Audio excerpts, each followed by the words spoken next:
Bismillahirrahmanirrahim. Assalamualaikum warahmatullahi wabarakatuh. Saya Rani Lucia ingin menjelaskan tentang fungsi administrasi kurikulum dalam pendidikan.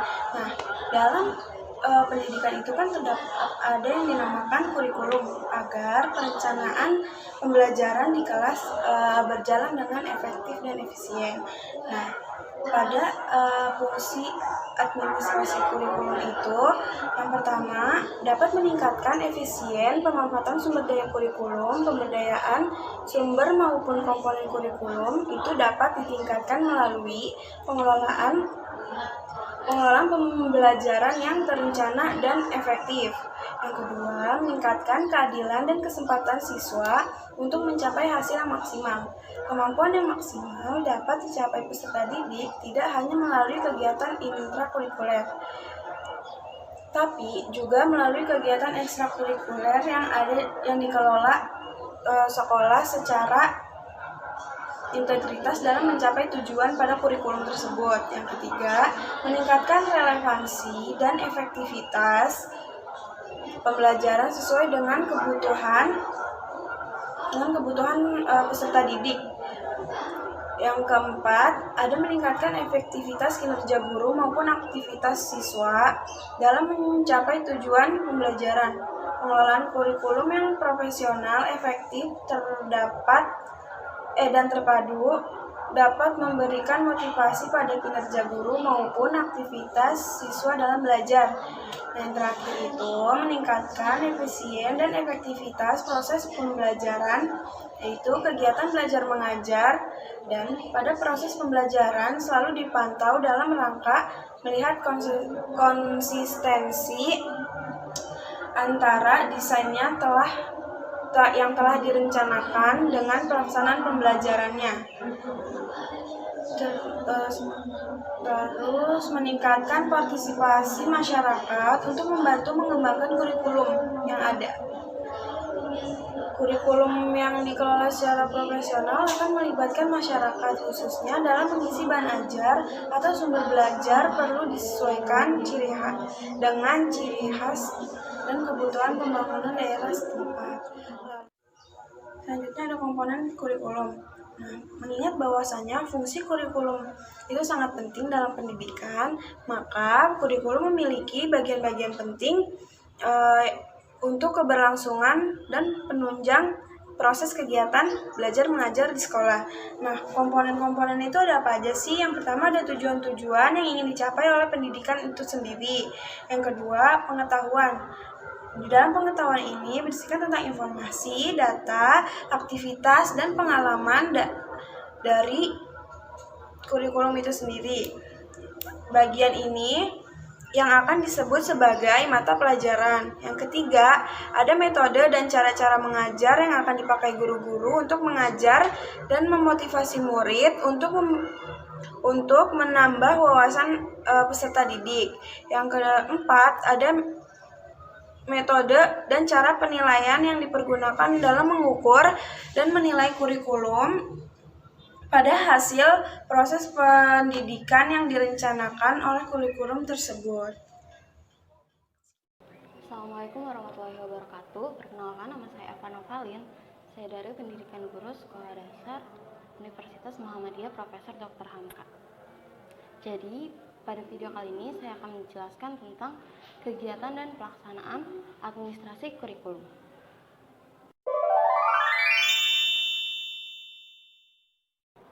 Kegiatan administrasi kurikulum adalah usaha-usaha, yaitu pembinaan situasi belajar mengajar agar terjamin kelancaran kegiatannya. Kegiatan administrasi kurikulum dibagi menjadi 3, yaitu yang pertama tugas guru, dan yang kedua proses belajar mengajar, dan yang ketiga adalah pengembangan siswa. Tugas guru dibagi menjadi 6, dan yang pertama yaitu tugas sebagai guru yang mengajar dan guru piket. Guru yang mengajar tentunya untuk mengajar siswa yang ada di kelas, dan guru piket yaitu untuk mengkoordinasi situasi sekolah tersebut. Misalnya ketika ada anak yang terlambat, atau ada anak yang akan izin, atau ada orang tua murid yang akan datang ke sekolah maka dapat menemui guru piket tersebut. Lalu yang kedua yaitu pengaturan bimbingan guru terhadap siswa. Pengaturan bimbingan ini memang dilakukan saat kegiatan di dalam kelas berlangsung, tetapi perlu adanya pengaturan agar sistematika tersebut dapat berjalan. Dan yang ketiga adalah penyusunan satuan pelajaran. Penyusunan ini termasuk ke dalam rencana pembelajaran yaitu RPP. Dan yang keempat adalah penyusunan program kegiatan MGBS, yaitu Majelis Guru Bidang Studi, dan pelaksanaannya.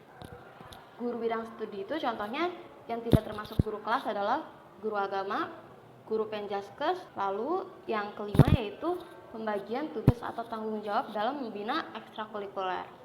Biasanya guru tersebut dipilih dengan melihat keterampilannya seperti pramuka, dan yang terakhir yaitu penyusunan persiapan pengajaran mengajar. Contohnya dari silabus, kurikulum, lalu media pembelajarannya. Hal itu semua harus disiapkan terlebih dahulu oleh guru tersebut. Selanjutnya proses belajar mengajar, yaitu terdapat 6 poin. Poin yang pertama yaitu penyusunan jadwal pelajaran. Penyusunan jadwal pelajaran ini dihubungkan dengan muatannya seperti halnya matematika, bahasa Inggris, dan PLBJ. Jika dalam seminggu PLBJ akan muncul berapa kali, lalu matematika akan muncul berapa kali, dan hari apa yang tepat untuk guru tersebut mengajar. Dan yang kedua adalah penyusunan program atau rencana berdasarkan satuan waktu tertentu, yaitu catur bulan, semester, dan tahunan. Hal ini membagi rentang waktu yang akan dilakukan guru tersebut dalam satu semester tersebut. Lalu yang ketiga adalah pengisian daftar kemajuan murid. Jadi setiap murid akan dilihat hasil proses belajarnya. Dari sana guru dapat melihat apakah siswa tersebut dalam mata pelajaran tertentu ia mendapatkan kemajuan atau kemunduran, dan nilainya akan naik atau malah turun. Dan yang keempat adalah penyelenggaraan evaluasi hasil belajar. Tentu saja saat kita belajar mengajar akan adanya evaluasi, yaitu pengoreksian kesalahan-kesalahan siswa agar siswa tersebut dapat memperbaiki dan memiliki pengetahuan yang benar tentang materi tersebut. Yang kelima adalah laporan hasil evaluasi. Laporan ini akan terbentuk dalam rapot. Dan yang terakhir adalah kegiatan pembimbingan penyuluhan.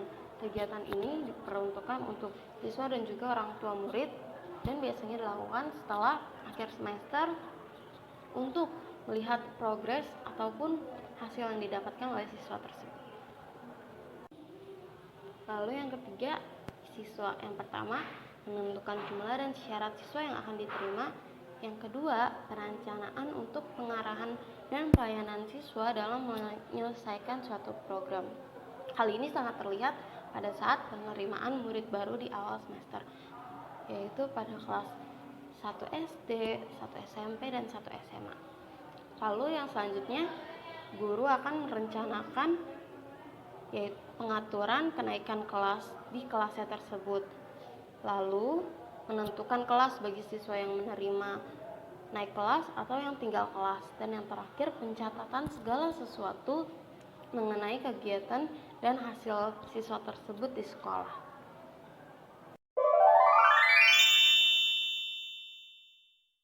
Lalu yang selanjutnya, pelaksanaan pembelajaran. Pelaksanaan pembelajaran ini dilakukan guru dengan mengikuti RPP atau rencana pelaksanaan pembelajaran.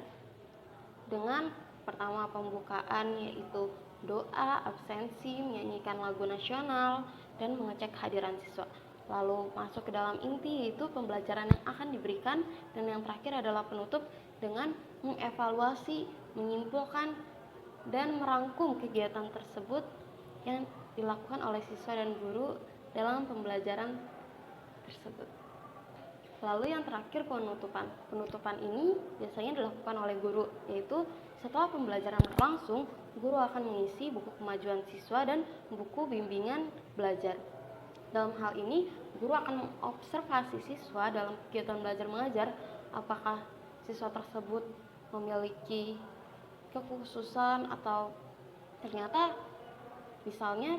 anak A ini dia lambat dalam menulis, atau anak yang B ini dia sangat pintar dalam mengerjakan matematika Hal-hal tersebut akan ditulis dalam buku khusus kedua buku tadi.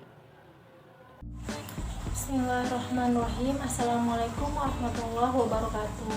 Saya Lutfia dari Prodi PGSD semester 5 akan menjelaskan tentang landasan kurikulum. Landasan kurikulum itu ada filosofis, psikologis, sosiologis, dan teknologi. Nah, yang pertama filosofis.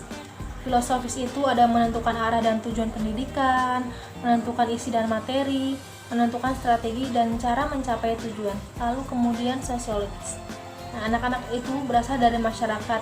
Mereka mendapatkan pendidikan, baik itu informal maupun formal dalam lingkungan masyarakat, dan mampu terjun dalam kehidupan bermasyarakat. Nah, karena kehidupan masyarakat dan budaya dengan segala karakteristiknya harus jadi landasan dan titik tolak dalam pelaksanaan pendidikan. Kemudian teknologi. Teknologi ini amat sangat penting dalam pengembangan kurikulum, terlebih lagi di saat abad 21, di mana interaksi para guru dan murid itu tidak hanya dilakukan dengan tatap muka, tapi juga dengan media. Lalu kemudian psikologis. Pengembangan kurikulum harus dilandasi oleh asumsi yang berasal dari psikologis, yang meliputi tentang apa dan bagaimana peserta didik itu, serta bagaimana peserta didik belajar. Atas dasar ini, psikologis ini sangat penting diperhatikan dalam pengembangan kurikulum. Nah, kemudian psikologis ini ada dua, psikologis perkembangan dan psikologis belajar. Yang pertama, psikologis perkembangan. Di dalam psikologis perkembangan, ada banyak pendapat tentang para ahli yang mengenai perkembangan individu pada setiap fase-fase perkembangan. Nah, kenapa sih psikologis perkembangan ini harus ada pada setiap pengembangan kurikulum? Salah satunya itu ialah setiap anak ini mesti diberi kesempatan yang dimana ini bertujuan untuk mengembangkan anak sesuai bakat, minat, serta kebutuhannya. Lalu yang kedua, psikologi belajar.